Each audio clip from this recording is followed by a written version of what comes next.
Hey guys, Darkovika here. Welcome back to the Q&A for everyone's questions posted on the Q&A video. We're gonna get started with part 2. Hope you guys enjoy. I am cool sometimes. Okay, so I can't really promise that this is going to be the most amazing setup room tour that you've ever seen. Also, it's probably going to look like garbage, but you know what? We're just gonna take this camera off of my computer and you can see my desk and my really pretty, thing here that has lights that I can change the colors of and do other really cool things. That's not the right button, is it? No, it's not. This is the right button. No, it's not. How do I do this? E. There we go. Look at all those pretty colors. Yeah, okay. And then here is my custom-built PC that my friend actually helped me build. I wish I could say I built this by myself. I did not. His name is Odysseus because he was one frickin' odyssey. It took me 2 years to save up the money to build him. This is the worst video ever. Whatever. You know what? Just whatever. And then that's Brent. Say hi, Brent. Look at his setup. His setup and his crazy, like, headphones that look like they belong in Overwatch. And his computers, which are down here. I forget, you built yours, right? Yeah, he built his. And his Yeti Pro microphone. And then the rest of the room is just full of instruments and light things and... Oh, there's a carpet in the corner? What corner? Oh, yeah. That's right. Alright, here's a carpet leaning against the wall and a paper shredder. And, yeah, there's a plate on the floor. It's good. Oh, yeah.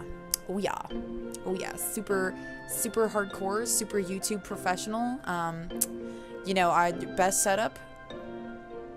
So professional.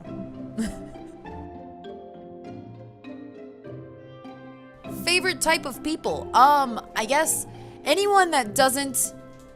I don't know, I just like to have fun. If we can go hang out and, like, go to cool places and not get drunk and just, like, maybe sit when it's raining and read books together, I'm fine. I don't care what you do in your spare time. If you can have fun doing that with me, we good. This is actually a pretty cool question. So, what do I think new subs should know about being a part of this channel? I take great pride in the fact that the oldest members of the community, and I don't mean by age, I mean how long they've been here, are very friendly and very, very kind and very professional in live streams, on the Discord servers and all of that stuff. As far as I know, they've always been very friendly and very open. We call ourselves Potato Buddies, or Spuddies for short, because of a joke I made during a Soma live stream where I picked up a piece of paper that said Pathos Buddies and I thought it said Potato Buddies, and we just went crazy with that, so now we're called Potato Buddies. What else? I am very bad at being professional. I will stumble over my words every other second, as many of you know from the Overwatch video.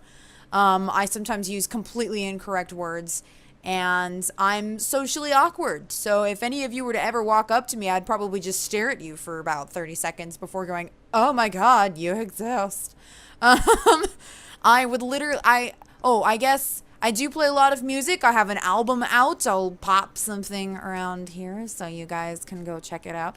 And I wrote Hey Yogscast for the Yogscast, so, that was really cool. Yogscast are really nice people. I went to E3 once and got interviewed by Funhouse peoples, and that was really fun. And, yeah, I think that about covers it. I mean, I do whatever on this channel, honestly. We play games, we do vlogs, I do tutorial videos, I do everything under the sun. So, if you're here to enjoy random ass videos and series that may or may not get completed, unless people really want me to complete them, welcome. You're in the right place. Yep. I think that there are a lot of aspects of today's generation of games and consoles that are really good, but I also think that A, they're fragile as fuck, and B, we're being spoon-fed information on games. And I understand that tutorials are important, and we made a pretty big step towards making sure players actually know how to play a game. But at this point in life, we just have cutscenes that are too long, story that is jammed down your throat. I talked about this in my Overwatch video. Not Overwatch, I'm sorry. Outlast. I talked about this in Outlast in the beginning, where you learn everything you need to know about your character in approximately 30 seconds and the situation without the need for a cutscene. You don't have to read any file or letter in that game, and you can play it and still understand what's going on.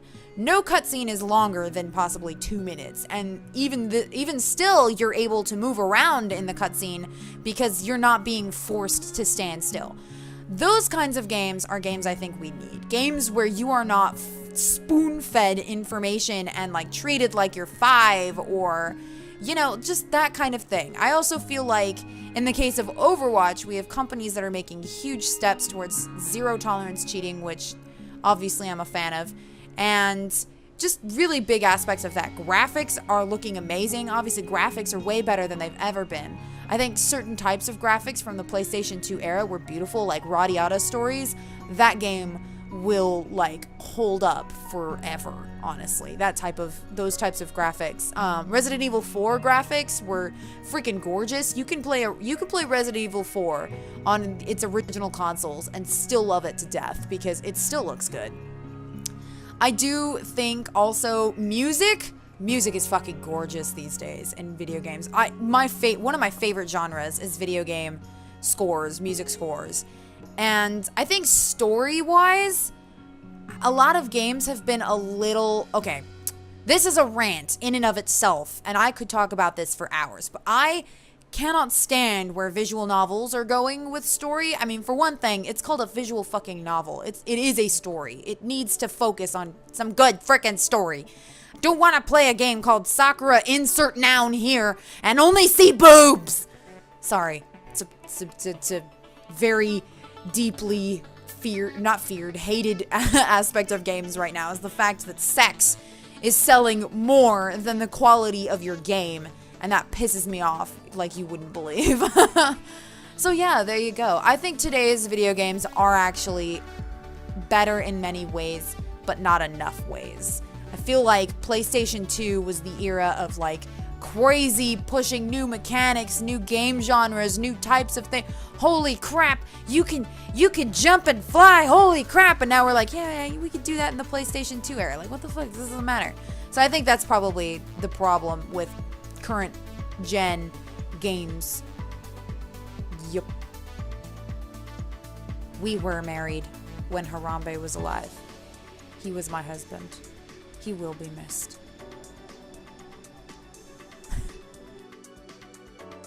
Alright, so if you are asking about how many snapback hats I own, I dropped one.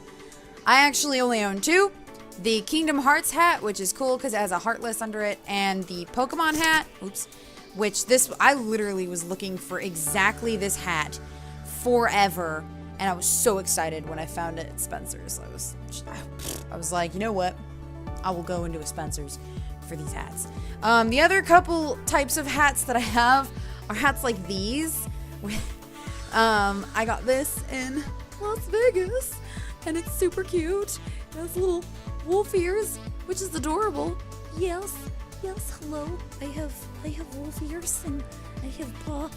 Yes. I love these hats. And the last hat that I have to show is Sherbert, who was a thing on this channel ages ago. And Sherbert is amazing, but I cannot wear him during the summer because California summers are just about the worst.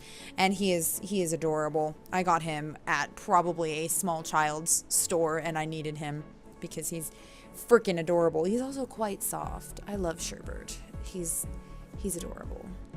So there you go. My crazy hat collection. Whew. All right.